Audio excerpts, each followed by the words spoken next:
He has kissed beautiful women on camera, driven impossible cars through impossible chases, and saved the world more times than most of us can count. But there is one enemy Pierce Brosnan could never outrun, never outsmart, and never charm his way past. It came for the two women he loved most in this world, and it came for them in almost the exact same way. This is the part of Pierce Brosnan's life that the movie posters never show you. Long before he ever stepped in front of a camera, Pierce Brosnan was a boy who understood what it meant to lose people. He was born in Drogheda, Ireland, in 1953, and his father walked out of his life before he was old enough to remember his face. His mother left for London not long after, chasing work as a nurse, which meant young Pierce grew up being passed between grandparents, aunts, and a kindly landlady, never quite settling anywhere long enough to call a home. He has spoken since about how that early instability shaped him, how a boy who never knew where he belonged eventually found belonging on a stage, pretending to be other people because being himself had never felt safe or certain. During those early years apart from his mother, Pierce lived first with his grandparents, then with an aunt and uncle, and eventually in a modest lodging house run by a woman named Eileen Riley. On paper it sounds like a hard, unsettled childhood, and in many ways it was, but Pierce has also described it as a place filled with small warmths. The laughter of other children outside, a tiny slide projector his mother once sent that turned a plane ceiling into a private cinema, a pair of worn boxing gloves he kept even after she missed a Christmas at home. Those small objects became stand-ins for a stability he didn't otherwise have, proof that he was loved even when the people who loved him weren't there in person. By the time he was 11, Pierce rejoined his mother and her new husband in England, and his world widened even as new challenges appeared. He has recalled being teased at school for his Irish accent, a label he says he eventually decided to wear with pride rather than let other children use it against him. At 16, he left school altogether and trained briefly as a commercial illustrator, discovering an early love of drawing and painting that would stay with him for the rest of his life, long before anyone knew him as an actor. It was almost by accident that he found acting. A theater workshop introduced him to something he didn't know he needed, a place where presence mattered more than pedigree, where a boy with no fixed address could finally stand still and be seen. He committed to years of demanding training at London's Drama Centre, took work wherever he could find it, and slowly built a career out of small parts and smaller paychecks. His first professional stage work came in 1975 with a repertory theater in York, and a few years later the playwright Tennessee Williams personally selected him for a leading role, sending him a short telegram of praise that Pierce has treasured ever since. Small film roles followed alongside major stars, but true stardom still felt a long way off. Success did not arrive quickly. It arrived slowly, the way most real things do. What did arrive quickly, and permanently, was Cassandra Harris. She was an Australian actress with her own credits, including a memorable turn in the Bond film, For Your Eyes Only, and she brought into Pierce's life something he had never truly had, steadiness. They met in London in the mid-1970s, and by 1980 they were married. Cassandra had 2 children from a previous relationship, Charlotte and Christopher, and after their biological father passed away, Pierce adopted them as his own. In 1983, the family grew again with the birth of their son Sean.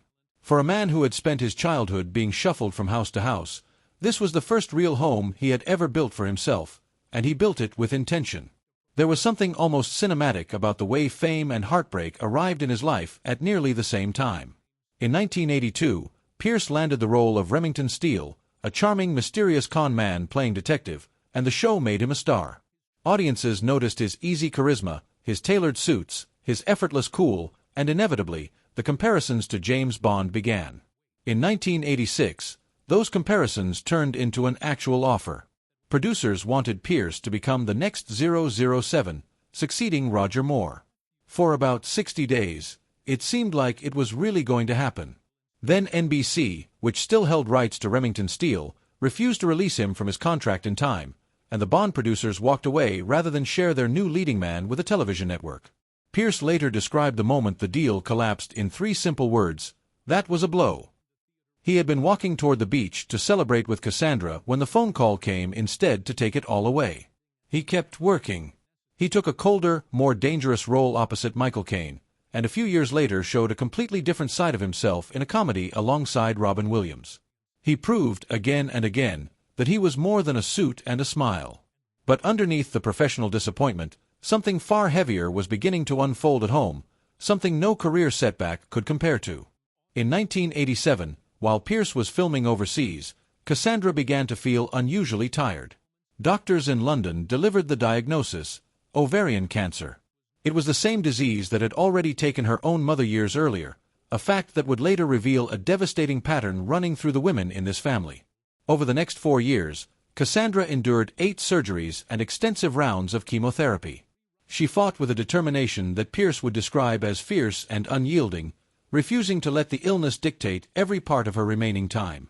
Their children, especially young Sean, absorbed the strange new rhythm of a household built around treatments and hospital visits, even as Pierce and Cassandra worked hard to keep ordinary joy alive inside their Malibu home. Pierce later told an interviewer that from the very first day, they knew they had a serious fight ahead of them, describing how the disease had invaded his wife's entire being rather than staying contained as some smaller, quieter threat. Cassandra found comfort where she could, in the quiet of their property, in walks that let her feel like herself for a little while longer. Pierce, for his part, returned to painting, a habit from his younger years as an illustrator, using the canvas as somewhere to put feelings he could not always say out loud.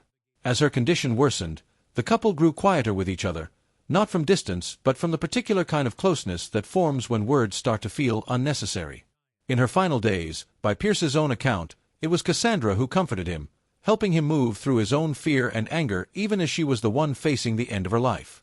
Cassandra Harris died on December 28, 1991, just 1 day after what would have been their 11th wedding anniversary. She was 43 years old. Pierce held their young son Sean and gently told him his mother was gone. In the aftermath, Pierce chose a path that many public figures at the time might have avoided. He sought counseling, both for himself and for his children, determined to let them see that grief was survivable, even when it didn't feel that way. He has said many times since that Cassandra never really left him, that her presence stayed woven into who he became, long before the rest of the world ever knew him as James Bond.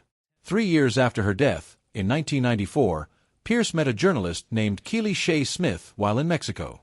Their connection grew slowly, built on friendship and shared values rather than any attempt to erase what had come before. Keely brought her own passions into the relationship, particularly environmental advocacy, and the two became partners in activism as much as in life, campaigning together on issues like ocean conservation and protections for endangered habitats along the California coast. In 2001, the same year Pierce would step away from a defining chapter of his career, he and Keely married at Ballintubber Abbey in County Mayo, Ireland. Their sons, Dylan and Paris, were born in 1997 and 2001, expanding a blended family that made room for both the past and the present rather than choosing between them. Keely has described their marriage simply as being best friends, a description that speaks to something steadier and more lasting than any fairy tale framing could offer. It would have been reasonable to think the family had already endured its share of sorrow. But ovarian cancer was not finished with them. In 2010, Charlotte, the daughter Pierce had adopted after her biological father's death, and who had grown up watching her mother battle the same illness, received the exact same diagnosis.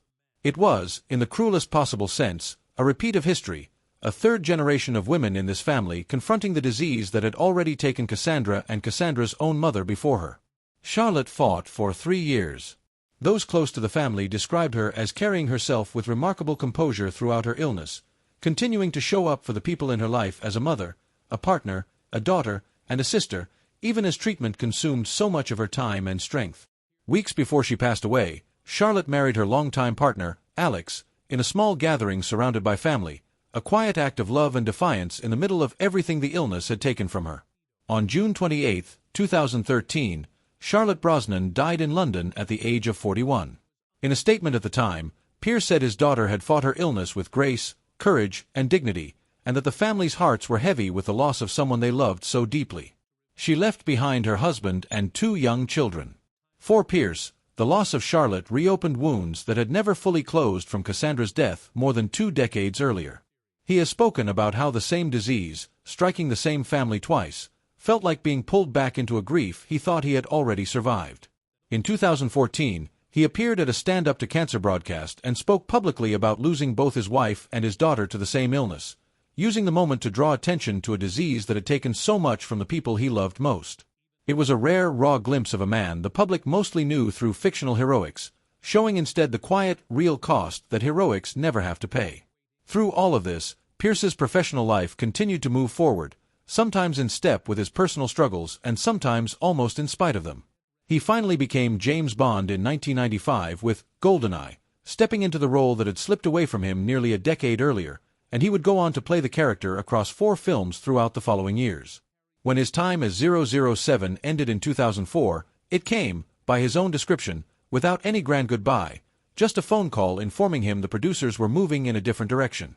Rather than let that chapter define him, Pierce built a production company of his own, took on smaller and stranger roles that let him show sides of himself Bond never could, and continued working steadily across drama, comedy, and even musical theater on screen. He also proved willing to step away from the expected version of himself entirely. He took on the role of a burnt-out, emotionally unraveling hitman in The Matador, a performance so far removed from Bond's polish that it earned him a Golden Globe nomination and reminded audiences that the man behind the tuxedo had far more range than a decade of spy films had shown. He sang and danced alongside Meryl Streep in Mamma Mia, embraced fatherhood roles, and later returned to spy thrillers on his own terms, playing men who carried scars Bond was never allowed to show. Each choice seemed less concerned with protecting a legacy and more interested in simply continuing to grow as an actor. Alongside his acting career, Pierce has spent decades turning his family's losses into advocacy. Since 2001, he has served as a UNICEF Ireland ambassador, and following the deaths of Cassandra and Charlotte, he has repeatedly lent his voice and his name to ovarian cancer awareness and research efforts, hoping that the disease that took 2 of the people he loved most might eventually lose its grip on other families. Alongside Keeley, he has also remained active in environmental causes, work that both of them have described as central to their shared life together. Now in his 70s, Pierce Brosnan continues to act, continues to paint, and continues to show up for the family that surrounds him, including his children and grandchildren. He carries the losses of Cassandra and Charlotte with him openly rather than hiding them behind the polish of celebrity, treating grief not as something to be defeated but as something to be lived alongside. In interviews, he has often circled back to the same idea, that love does not disappear when a person does, that the people we lose remain part of who we become. For a man once defined by a fictional spy's cool detachment, there is something quietly powerful about how openly Pierce Brosnan has chosen to carry real heartbreak instead. His story is not simply the story of James Bond, or even simply the story of a talented actor who built a long and varied career. It is the story of an Irish boy who grew up without a settled home, who found one in the arms of a woman who loved him fiercely, who lost her far too soon, who rebuilt a life and a family with someone new, and who then watched the same disease reach into his family a second time and take his daughter. It is a story about how a person keeps walking forward, keeps working, keeps loving, even when the ground has been pulled out from under him more than once. Pierce Brosnan spent decades playing a man who always seemed untouchable. In real life, he has shown something far more admirable than invincibility, the quiet, ordinary courage it takes to keep going after loss, again and again, and to let that grief make him gentler rather than harder. That, more than any tuxedo or any gadget, may be the truest role he has ever played.